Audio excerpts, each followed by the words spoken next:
جو شخص فرض نماز کے بعد آیت الکرسی پڑھ لیتا ہے اس کے اور جنت کے درمیان صرف ایک ہی دیوار ہے، وہ موت کی دیوار ہے۔ جس دن فوت ہوگا جنتی مہمان ہوگا۔ رسول اکرم صلی اللہ علیہ وسلم نے فرمایا اس کی زندگی کے جتنے گناہ ہیں اللہ پھر معاف کر۔ اور حیرانگی کی بات ہے، میں تو کبھی کبھی ان احادیث کو جب بیان کرتا ہوں یا پڑھتا ہوں یقین مانے رکنا پڑتا ہے کہ میرے رب کی اتنی رحمت، یہ کوئی بد نصیب ہی ہوگا جس رحمت کا طلبگار نہیں۔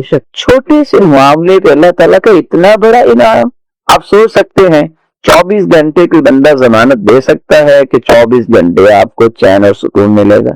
یہ ضمانت میرے رب نے دی۔ کیسے ضمانت دی ہے؟ رسول اکرم صلی اللہ علیہ وسلم کا فرمان معظم ہے۔ آپ نے فرمایا جو بندہ صبح کے وقت یہ کہہ دے اللہم انت ربی لا الہ الا انت وانا عبدک وانا علی عہدک وعدک ما استطعت اعوذ بک من شر ما صنعت ابوء لک بنعمتک علی وابوء بذنبی فاغفر لی فانہ لا یغفر الذنوب الا انت۔ اب ان کلمات کو یاد کرنے میں جو لوگ 500 سملر ورڈ یاد کر سکتے ہیں ایک ڈگری کے لیے، لیکن پھر بھی زندگی کے چین کا پیکج اس کے پاس نہیں۔ لیکن اللہم انت ربی لا الہ الا انت خلقتنی وانا عبدک وانا علی عہدک وعدک ما استطعت اعوذ بک من شر ما صنعت ابوء لک بنعمتک علی وابوء بذنبی فاغفر لی فانہ لا یغفر الذنوب الا انت۔ یقین کر کے صبح کے وقت انسان پڑھ لے، اگر شام تک اسے موت آ جائے رسول اللہ صلی اللہ علیہ وسلم فرماتے ہیں یہ جنتی ہے۔ اور اگر شام کے وقت کوئی پڑھ لے یقین کر کے صبح تک اسے موت آ جائے تو رسول اللہ صلی اللہ علیہ وسلم کا فرمان ہے یہ جنتی۔ مجھے بتائیے کہ ان کلمات کو یاد کرنے میں کتنا وقت لگتا ہے؟ آپ سوچ سکتے ہیں کہ 24 گھنٹے کی ضمانت مل گئی جنت۔ انسان ہے، اس سے کمی کوتاہی تو ہو جاتی۔ ایک بھولا ہوا انسان اگر اتنا پڑھ لے اس کی ساری زندگی کی بھول کو اللہ تعالیٰ ایک منٹ نہیں لگاتے اور بالکل پاک صاف کر کے اس کو ایسا کر دیتی ہے جیسے آج ہی پیدا ہوا ہے۔ اس سے بڑی رحمت کیا ہو سکتی؟ ذکر کرنے والا اللہ کا اتنا محبوب بن جاتا ہے کہ گنتی کے چند کلمات اس کی زبان پہ جاری ہوتی ہیں تو اللہ کی رحمت بھی جاری ہو جاتی ہے۔ کہ عورت کی نماز اور مرد کی نماز اور نہیں، مرد اور عورت کی نماز بھی کوئی فرق نہیں، فرق صرف لباس کا فرق ہے۔ اور یہ فرق نماز کا نہیں ہے کہ عورت کو کس طرح نماز پڑھنی ہے، مرد کو کس طرح نماز پڑھنی ہے، وہ طریقہ ایک ہی۔ ہاں عورت اور مرد کے لباس میں فرق کی بات کیوں کی گئی؟ مرد کس طرح لباس پہنے اور نماز پڑھے؟ مرد کے پاس اگر ایک ہی چادر ہے تو وہ ایک ہی چادر کو اپنے جسم پہ لپیٹ کے نماز پڑھ سکتا ہے، جبکہ عورت کے لیے حکم الگ ہے۔ اگر اس کا خیمہ دوپٹہ نہیں تو اس کی نماز نہیں ہوگی۔ یہ صحیح بخاری کی روایت ام الدرداء رضی اللہ تعالی عنہ کے بارے میں ہے۔ كانت ام الدرداء رضی اللہ تعالی عنہ تجلس في صلاتها جلسة الرجل۔ تشہد بھی آپ نے سنا ہوگا یا دیکھا ہوگا، عورتیں اس طرح زمین کے ساتھ چمٹ کے بیٹھ جاتی ہیں اور کہا جاتا ہے کہ عورت اس طرح بیٹھتی ہے۔ كانت ام الدرداء رضی اللہ تعالی عنہ تجلس جلسة الرجل وكانت فقیہہ۔ صحابیات میں سب سے سمجھدار اور فقیہ عورت تھی، اور انہوں نے بیٹھنے کا انداز کیا بیان کیا؟ وہ اسی طرح بیٹھتی تھی جیسے مرد بیٹھتے۔ اس لیے یہ کہنا کہ عورت کا بیٹھنا اور ہے اور مرد کا بیٹھنا اور ہے، رسول اللہ صلی اللہ علیہ وسلم سے اس بارے میں کوئی حدیث صحیح سند سے ہم تک نہیں پہنچی اور نہ ہی وہ صحیح ثابت ہے۔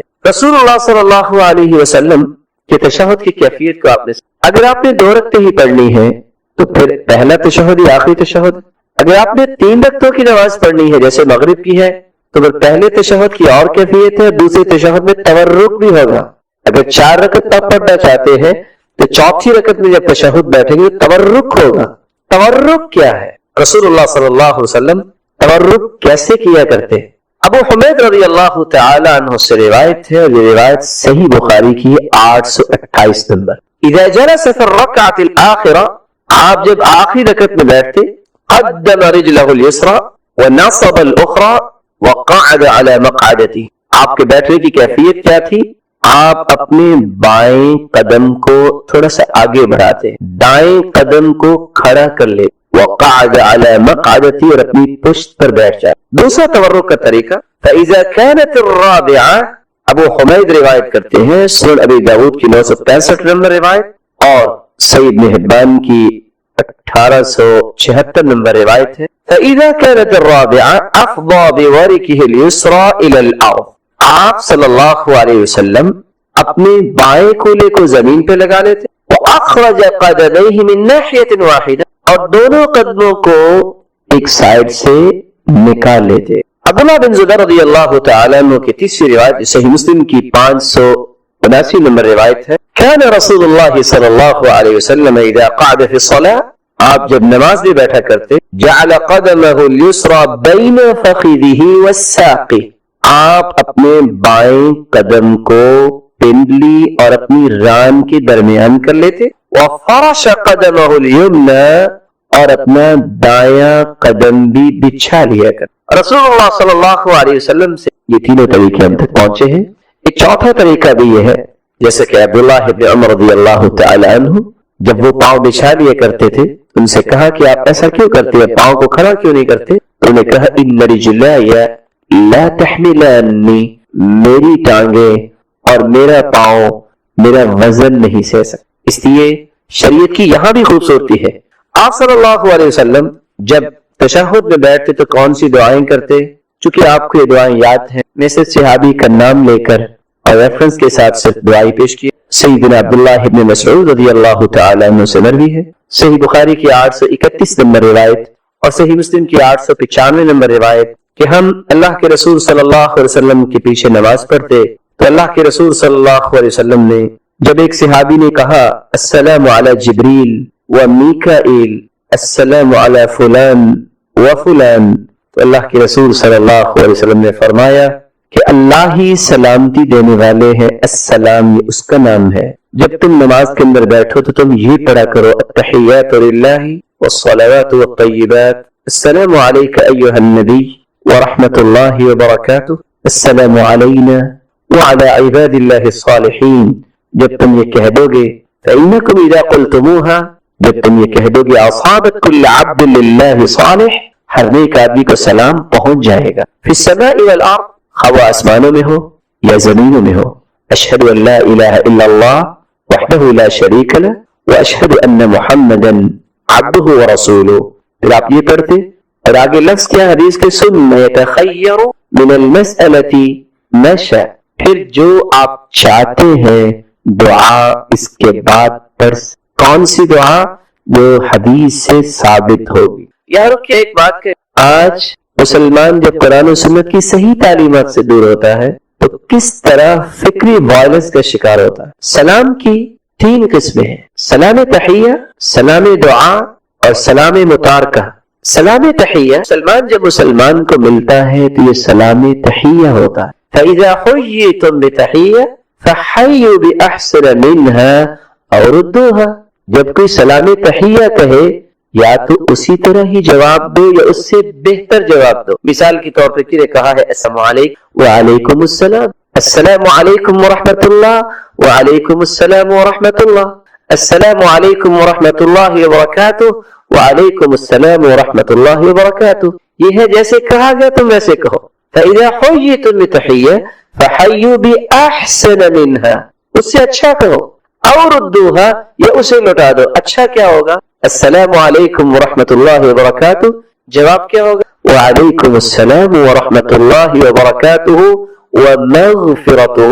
یہ سلسلہ صحیحہ کی روایت میں اس سے زیادہ کسی حدیث میں الفاظ ثابت نہیں ہے. یہ سلام کہنا اور اس کا جواب دینا یہ مسلمان کا مسلمان پہ حق ہے. جب زندہ کسی زندے کو سلام کرتا ہے کوئی مسلمان، جو 5 حقوق ہیں ہر مسلمان کے مسلمان پر، اور ایک روایت میں 6 کا تذکرہ ہے. سلام کہے تو جواب دے، دعوت دے تو دعوت کو قبول کرے، اور جب بیمار ہو تو عیادت کرے، فوت ہو جائے تو اس کی جنازے میں شریک ہو، جب اس کو ٹھیک آئے تو یرحمک اللہ کہے. اور چھٹا حق فَإِذَا اسْتَنصَحَكَ فَانصَحْ لَهُ، جب کوئی نصیحت طلب کرے تو اس کو نصیحت کی جائے. سلام کی دوسری قسم ہے سلام دعا. نماز کے اندر جو ہم سلام کہتے ہیں یہ سلام دعا ہے، اس کا جواب نہیں ہوتا. ہم قبرستان میں جاتے ہیں تو وہاں بھی ہم کیا کہتے ہیں؟ السلام علیکم. آگے کیا کہتے ہیں؟ یا اہل القبور. اس سلام کا بھی جواب نہیں ہوتا. اسلام دعا ہے. ہم دعا کرتے ہیں کہ اے اللہ ان پہ سلامتی نازل فرما. جیسے تحیات میں آپ بیٹھتے اور کہتے ہیں السلام علیک ایھا النبی ورحمۃ اللہ وبرکاتہ، السلام علینا، ہم پر بھی سلام ہو. کبھی آپ نے سنا کسی نے نماز میں کہا ہو وعلیکم السلام؟ کبھی کہا آپ نے؟ سلام دعا ہے. اس لیے دعا جو ہے اس کا جواب نہیں. اس لیے یہ کہہ دینا کہ سلام تو ہم کہتے ہیں تو قبر والے سنتے بھی ہوں گے، وہ جواب بھی دیتے ہیں. کہاں لکھا ہے؟ میرے معزز میرے محترم، بات وہ کرتے ہیں جس کا تذکرہ قرآن میں آ جائے، جس کا تذکرہ حدیث میں آ جائے. اگر کہیں تذکرہ آ گیا ہے تو انکار کس چیز کا؟ اور اگر اس چیز کا تذکرہ نہیں ہے تو یہ بات بنانے کا فائدہ کیا ہے؟ تیسرا سلام متارکہ. سلام متارکہ کیا ہے؟ وَإِذَا خَاطَبَهُمُ الْجَاهِلُونَ قَالُوا سَلَامًا. جب کوئی جاہل کج بحثی میں پڑتا ہے، دماغ سوزی میں پڑتا ہے، آپ سے بحث کرنے لگ جاتا ہے، تو آپ کی کوئی ذمہ داری نہیں ہے کہ آپ اپنے بھی اخلاق کا گراف جو ہے گرا لیں. آپ کیا کہیں؟ میں آپ کو سلام کرتا ہوں. آپ بالکل بحث کریں، آپ اس سے الجھے نہیں، آپ اپنے تشخص کو مت گرائیے. عباد الرحمن کی نشانی یہ ہے اچھی بات کرو، نصیحت کرو، دعوت دو، احترام کے ساتھ، وقار کے ساتھ، نرمی کے ساتھ. اور اگر بحث پہ لڑائی پہ اتر آیا ہے، جناب السلام علیکم، میں بحث نہیں کر سکتا. لڑائی یہ مسلمان کا شیوا نہیں ہے. یہ اچھل ابھر کر خواہ دین کی بات بھی کہی جائے اس سے قرآن نے منع کر دیا ہے. اور سچ کہا کچھ باتیں بنائی جاتی ہیں لیکن اس کا فائدہ نکل آتا ہے. کسی نے برف سے پوچھ لیا اور رائے تو اس کی اپنی، آپ اتنی ٹھنڈی کیوں ہو؟ کہا میرا ماضی بھی ٹھنڈا پانی ہے، میرا مستقبل بھی پانی ہے ٹھنڈا، گرمی کی مجھے ضرورت کیا ہے؟ انسان کی ابتدا بھی مٹی ہے، میں خلقناک، اور اس کی انتہا بھی مٹی ہے دنیا کے حساب سے. وہ بھی ہے نعیدک، یہ مٹی سے بنایا گیا، مٹی میں چلا جائے گا. اکڑ کس بات کی؟ یہ اتنا اچھلنا کس بات کا؟ اس کو اپنی ذمہ داری ادا کرنی. ان علیک الا البلاغ، بس تم پہنچا دو. پہنچانے سے مراد یہ نہیں ہے کہ تم مار دو یا کسی کو جو ہے وہ باتوں باتوں میں جہنم تک پہنچا دو، یہ تو کہیں نہیں لکھا. ان علیک الا البلاغ، احترام سے بات پہنچ. لست علیہم بمسیطر، آپ کو دروغے تو نہیں. وما انت علیہم بوکیل، آپ کو نگران تو نہیں ہے. ان انت الا نذیر، آپ تو ڈرانے والے ہیں. لعلک باخع نفسک علی آثارہم، اگر کوئی نہیں مانتا پیچھے چل کے اپنے آپ کو ہلاک کر لیں گے. فلا تذهب نفسک علیہم حسرات، حسد کرتے کرتے اپنی جان کو نہ مار لے. یہ ساری آیات کیا بتا رہی ہیں؟ کہ جھگڑا کرے نہیں. سلام متارکہ یہ ہے اگر کوئی آپ سے لڑائی کرنا چاہتا ہے تو آپ بالکل لڑائی نہیں کریں، آپ سلام کر کے گزر جائیں. رسول اللہ صلی اللہ علیہ وسلم تحیات کے بعد درود کی تعلیم دے رہے ہیں. کعب بن عجرہ رضی اللہ تعالی عنہ کی صحیح بخاری کی روایت 3370 نمبر. سوال کرتے ہیں اللہ کے رسول صلی اللہ علیہ وسلم، قد علمنا کیف نسلم کیف الصلاة علیکم اہل البیت. ہمیں یہ تو پتہ چل گیا کہ ہمیں سلام کیسے کہنا ہے، السلام علیکم. ہمیں درود کیسے پڑھنا ہے؟ تو صحیح بخاری کی روایت میں درود کون سا ہے؟ قولو، تم یہ کہا کرو، اللہم صلی علی محمد وعلی آل محمد کما صلیت علی ابراہیم وعلی آل ابراہیم انک حمید مجید. اللہم بارک علی محمد وعلی آل محمد کما بارکت علی ابراہیم وعلی آل ابراہیم انک حمید مجید. صحیح بخاری کی یہ روایت ایک مسلمان کو حفظ جان بنانی چاہیے. اور آج امت درود پڑھنے سے بھی اپنے آپ کو دور کر، اور اگر آپ یہ کہہ دیں کہ محروم ہونے کی راہیں اس نے اختیار کر لی تو مبالغہ نہیں ہوگا. جس دعا میں درود نہ ہو وہ دعا آسمان تک پہنچتی نہیں. اور ایک مرتبہ درود پڑھنے سے فوائد کتنے ہیں؟ کتب اللہ لہ 10 حسنات، 10 نیکیاں لکھی جاتی. محا عنہ 10 سیئات، 10 گناہ معاف ہو جاتے. ورفع لہ 10 درجات، 10 درجات بلند ہو جاتے. اور دوسری روایت کے الفاظ ہیں وصلی اللہ علیہ وملائکتہ 70 صلاۃ. تم ایک مرتبہ درود پڑھو، اللہ رب العزت 70 رحمتیں نازل کر. تم ایک مرتبہ درود پڑھو، خربوں کی تعداد میں فرشتے 70 مرتبہ تمہاری بخشش کی دعا کرتے ہیں. یہاں منت کرنی پڑتی ہے میرے لیے دعا کرنا، وہاں درود پڑھنے سے اللہ پابند کرتے ہیں فرشتوں کو دعا کرو اس کی بخشش. اس لیے رسول اللہ صلی اللہ علیہ وسلم نے درود سکھایا. التحیات کے بعد درود پڑھا جائے. اور سیدنا ابو بکر کی روایت جو صحیح بخاری کی 834 نمبر ہے اور صحیح مسلم کی 2809 نمبر ہے، آپ نے یہ دعا سکھائی. اس کے بعد جب ابو بکر صدیق رضی اللہ تعالی عنہ نے پوچھا کہ دعا سکھائیے جو میں تشہد میں پڑھ سکوں، تو آپ نے فرمایا قل، آپ یہ کہہ دیا کرو اللہم انی ظلمت نفسی ظلما کثیرا ولا یغفر الذنوب الا انت فاغفر لی مغفرة من عندک وارحمنی انک انت الغفور الرحیم۔ اور سیدہ عائشہ رضی اللہ تعالی عنہ کی روایت پہ ہے کہ آپ صلی اللہ علیہ وسلم یہ دعا پڑھا کرتے۔ یہ صحیح بخاری کی 832 نمبر اور صحیح مسلم کی 1325 نمبر روایت ہے۔ دعا یہ ہے اللہم انی اعوذ بک من عذاب القبر واعوذ بک من فتنة المسیح الدجال واعوذ بک من فتنة المحیا والممات اللہم انی اعوذ بک من المأثم والمغرم۔ سیدنا علی رضی اللہ تعالی عنہ کی روایت جو صحیح مسلم کی ہے 1809 نمبر، اس میں آپ دعا یہ کیا کرتے تھے جو علی رضی اللہ تعالی عنہ کو سکھائی اللہم اغفر لی ما قدمت وما اخرت وما اسررت وما اعلنت وما اسرفت وما انت اعلم به منی انت المقدم وانت المؤخر لا الہ الا انت۔ محجن بن ادرع کی روایت ہے اور یہ روایت سنن النسائی کی ہے 1301 نمبر اور سنن ابی داود کی 985 کہ جب نماز پڑھتے تشہد بھی ہوتے تو یہ دعا کرتے اللہم انی اسألک یا اللہ بأنک الواحد الاحد الصمد الذي لم يلد ولم يولد ولم يكن له كفوا احد ان تغفر لي ذنوبی انک انت الغفور الرحیم۔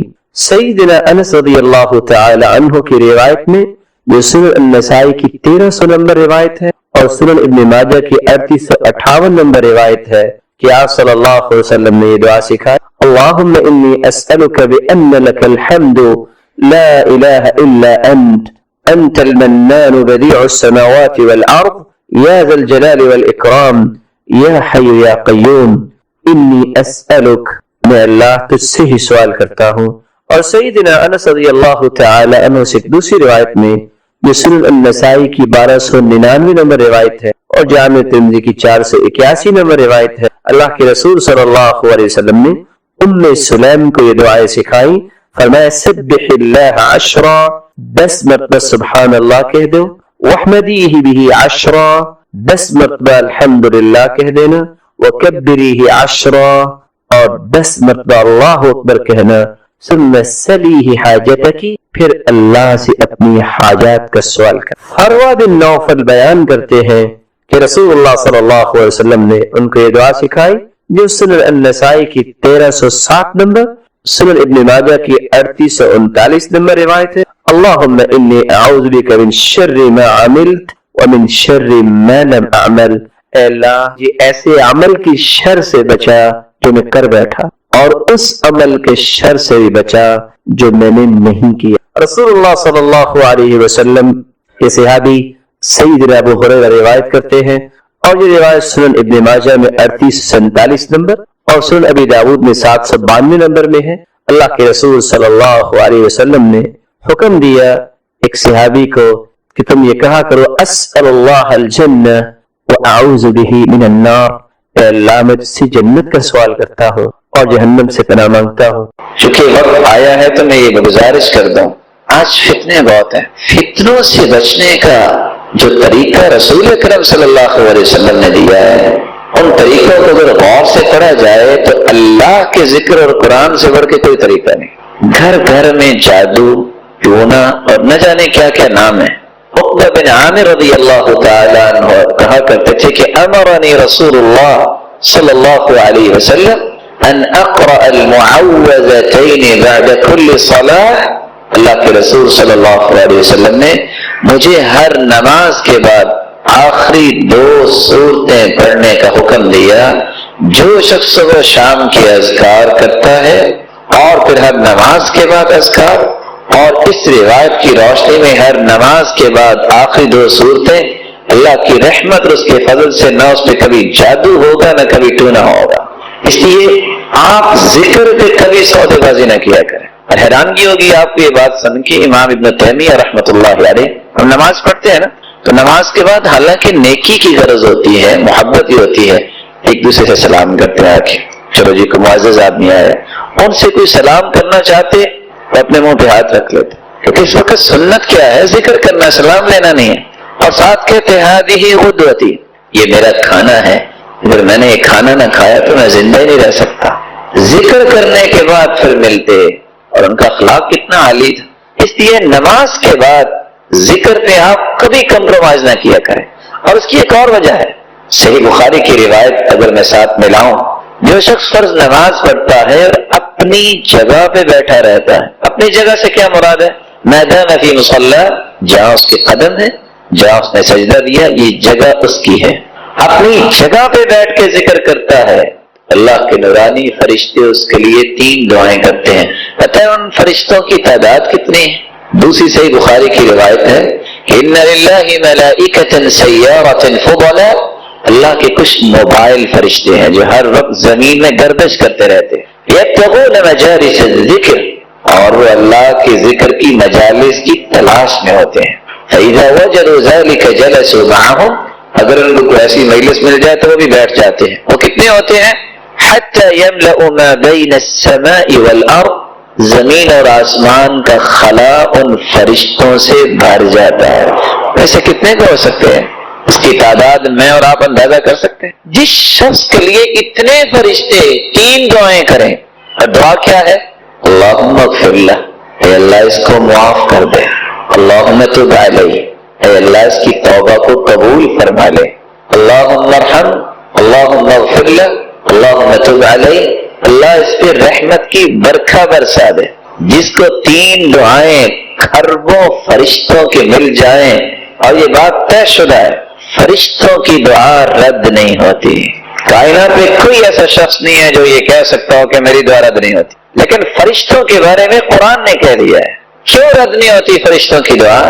کیونکہ فرشتے کسی کے لیے دعا اس وقت تک کرتے نہیں جب تک اللہ کا حکم نہ آ جائے، اور اللہ رب العزت اس وقت تک فرشتوں کو دعا کا حکم دیتے نہیں جب تک اپنے بندے سے راضی نہ ہو جائیں. اس سے بڑا سعادت مند کون ہے کہ جس کے لیے خربوں فرشتے دعا کریں اور وہ نماز پڑھنے آیا ہے اور 3 دعائیں قبول ہو جائیں، تو اس سے بڑا کوئی سعادت مند ہے؟ تو میں عجباً پھر گزارش کروں گا کہ آپ نماز کے بعد ذکر کیے بغیر اپنی جگہ سے نہ جایا کریں. ایسے ہی ہوگا انشاءاللہ. اللہ آپ سب کو عزت سے نوازے اور برکتوں سے نوازے. اور اللہ مدد کیسے کرتے ہیں؟ فرشتوں کے ذریعے. صحیح مسلم کی روایت ہے، بینما رجل یمشی بفلات من الارض اذ سمع صوتا فی سحابہ اسق حدیقۃ فلان. ایک آدمی چٹیل میدان میں چل رہا تھا، اچانک بادل سے آواز آئی، اے بادل فلاں کے باغ کو سیراب کر دو. فتنحى ذلك السحاب، وہ بادل کا ٹکڑا وہاں سے حرکت میں آتا ہے. فأفرغ ماءه في حرة، اور کالے پتھروں پہ برسنے لگ جاتا ہے. فإذا شربة من تلك الشراج قد استوعبت ذلك الماء كله، خود سے پانی اکٹھا ہوا، خود سے کھالی بنی اور پانی اکٹھا ہو کے چلنے لگ گیا. فتتبع الماء، اور یہ شخص پانی کے پیچھے پیچھے ہے. فإذا رجل قائم في حديقته يحول الماء بنسحابه، کیا دیکھتا ہے؟ ایک باغ ہے، اس کے کنارے پہ ایک اللہ کا نیک بندہ کھڑا ہے، جو پانی کو اپنے باغ کی طرف موڑ رہا ہے. پوچھا، یا عبد اللہ ما اسمک، کیا نام ہے آپ کا؟ قال ولم تسألني عن اسمي، میرا نام کیوں پوچھ رہے ہو؟ کہا پہلے بتاؤ. جب اس نے نام بتایا، کہا یہی نام تو میں نے بادلوں سے سنا کہ کوئی کہہ رہا تھا اس کے باغ کو سیراب کرو، مجھے یہ بتاؤ تم کرتے کیا ہو؟ کہا اگر تم نے پوچھ لیا ہے تو سنو، کرتا کیا ہوں؟ جب باغ کا پھل آتا ہے تو 3 حصوں میں تقسیم کرتا ہوں. پہلا حصہ سب سے پہلا حصہ میں اللہ کی راہ میں صدقہ کر دیتا ہوں. وآكل وعيالي ثلثا، اور ایک حصہ اپنے اور اپنے بچوں کے لیے لے جاتا ہوں. وأرد فيها ثلثا، اور ایک حصہ میں ایز اے کیپٹل اپنے پاس رکھتا ہوں، جب ضرورت پیش آئے گی اس بھاگ کو مزید بہتر بنانے کے لیے میں خرچ کروں گا. تو پہلا حصہ اللہ کی راہ میں دینے والے کا اللہ نے مدد کا ذریعہ کیا بنایا؟ فرشتوں کے ذریعے، بادلوں کے ذریعے. کوئی انسان نہیں، اگر کوئی یہاں کسان یہاں کو زراعت کرنے والا بیٹھا ہے، اس کو پتا ہے کہ پانی کو زمین پر لے جانے میں کیا کیا دشواریاں ہیں، کیسے پانی کے لیے وہ سسٹم اور کھالیاں بنائی جاتی ہیں. بھلا پتھر پہ بھی کوئی کھالی بنتی ہے؟ بھلا اس طرح پانی اکٹھا دنیا والا بھی کوئی کر سکتا ہے؟ یہ سارے کے سارے بندوبست کرنے والے ہیں تو کون؟ اللہ رب العزت. لیکن اس کے لیے جس نے یہ کام کیا کہ اپنے مال کے اندر سب سے پہلا حصہ اللہ کی بات کے لیے رکھا. رسول اللہ صلی اللہ علیہ وسلم نے فرمایا الا اخبركم بشيء اذا نزل برجل منكم كرب او بلاء من امر الدنيا دعا به ففرج عنه. میرے صحابہ میں تمہیں ایسی چیز نہ بتا دوں کہ جب تم میں سے کسی کو کوئی مصیبت دنیا میں آ جائے یا کوئی بلا کا سامنا ہو جائے تو اگر یہ کلمات اپنی زبان پہ لے آئے تو اللہ رب العزت اس کی بلا کو دور فرما دیں گے، اس کی مصیبت کو دور فرما دیں گے. اور وہ کون سی دعا ہے؟ دعا ذی النون، یونس علیہ الصلوۃ والسلام کی دعا. قرآن مجید میں اللہ رب العزت فرماتے ہیں وَذَا النُّونِ إِذْ ذَهَبَ مُغَاضِبًا فَظَنَّ أَن لَّن نَّقْدِرَ عَلَيْهِ فَنَادَىٰ فِي الظُّلُمَاتِ أَن لَّا إِلَٰهَ إِلَّا أَنتَ سُبْحَانَكَ إِنِّي كُنتُ مِنَ الظَّالِمِينَ.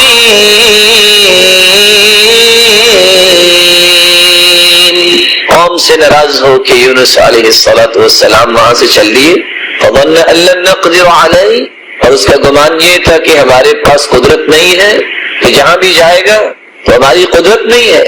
فنادى في الظلمات، جو مچھلی کے پیٹ میں جا گرا، رات کا اندھیرا، سمندر کا اندھیرا اور مچھلی کے پیٹ کا اندھیرا، اس وقت اس نے دعا کی لا الہ الا انت سبحانک، اے اللہ تیرے علاوہ کوئی عبادت کے لائق نہیں، تو تو پاک ہے. انی کنت من الظالمین، میں نے اپنی جان پہ ظلم کر لیا. یہ کلمات انسان اگر اپنی زبان پہ لے آئے، رسول اللہ صلی اللہ علیہ وسلم کا فرمان معظم ہے لم يدع بها رجل قط الا استجاب اللہ تعالی له. جس مصیبت میں بھی انسان پھنسا ہے اگر یہ کلمات زبان پہ لے آئے اللہ رب العزت اس کی دعا کو قبول فرماتے ہیں اور اس کی مصیبت کو دور فرما دیتے ہیں.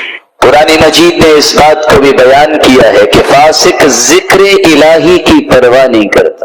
وَلَا تَكُونُوا كَالَّذِينَ نَسُوا اللَّهَ فَأَنسَاهُمْ أَنفُسَهُمْ أُولَٰئِكَ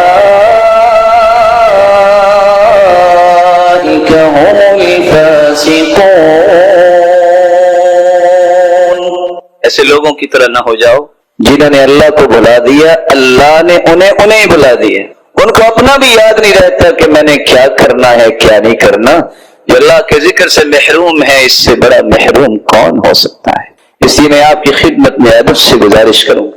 101 بیماریوں کے نام لینے والے لیتے ہیں. اگر دنیا کی ہر مصیبت سے اپنے آپ کو محفوظ کرنا چاہتے ہو تو ذکر الہی سے بڑھ کے کوئی مضبوط قلعہ نہیں.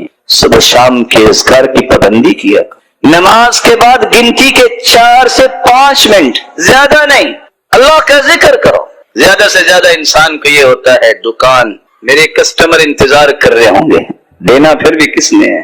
دینے والے کو چھوڑ کے چلے جاؤ، جو لینے والے ان کے پاس چلے جاؤ، کیا ملے گا؟ زیادہ سے زیادہ کتنی کمائی کر لو. حدیث کہتی ہے صحابہ نے کہا اللہ کے رسول سبق المفردون، سبقت لے گئے جن کے پاس مال تھا، وہ حج عمرہ جہاد صدقہ کرتے. ہمارے پاس اتنے مال ہی نہیں ہے. ہمیں بھی کوئی نسخہ بتا دیجئے کہ ان کے اجر کے برابر ہو جائے. یہ نہیں نسخہ مانگا کہ کوئی نسخہ لائن بتا دے کہ اتنا مال مل جائے، تو وہ بھی صدقہ ہے. وَمَا أَطْعَمْتَ نَفْسَكَ فَهُوَ لَكَ صَدَقَةٌ، اور جو اپنی جان بھی اس نظریے سے خرچ کرتے ہو طاقت ملے میں اللہ کی عبادت خوبصورت کروں اور دنیا کے لیے خیر خواہی کا پیغام دینے والا بنوں، تو یہ کھانا پینا بھی صدقہ ہے. اور 7ویں روایت کے الفاظ یہ بھی ہیں تبسمك في وجه اخيك لك صدقہ، کہ کسی مسلمان کو مسکرا کر ملنا بھی صدقہ ہے۔ وَإِفْرَاغُكَ مِن دَلْوِكَ فِي دَلْوِ أَخِيكَ لَكَ صَدَقَةٌ، اپنے ڈول سے پانی نکال کر بھائی کے ڈول میں ڈال دینا یہ بھی صدقہ ہے۔ کبھی اپنی جیب میں بھی ہاتھ ڈال کے کسی کی جیب میں کچھ ڈال دینا جس کے پاس کچھ نہیں ہے، صدقہ ہے۔ اور رسول اللہ صلی اللہ علیہ وسلم نے یہ بھی فرمایا کل معروف صدقہ، ہر نیکی صدقہ ہے۔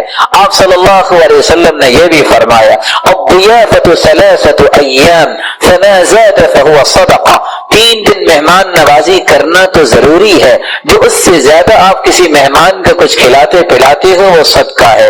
رسول اللہ صلی اللہ علیہ وسلم نے یہ بھی فرمایا کف شرک عن الناس فانها صدقۃ منک علی نفسک، اپنی تکلیف سے لوگوں کو بچانا بھی صدقہ ہے۔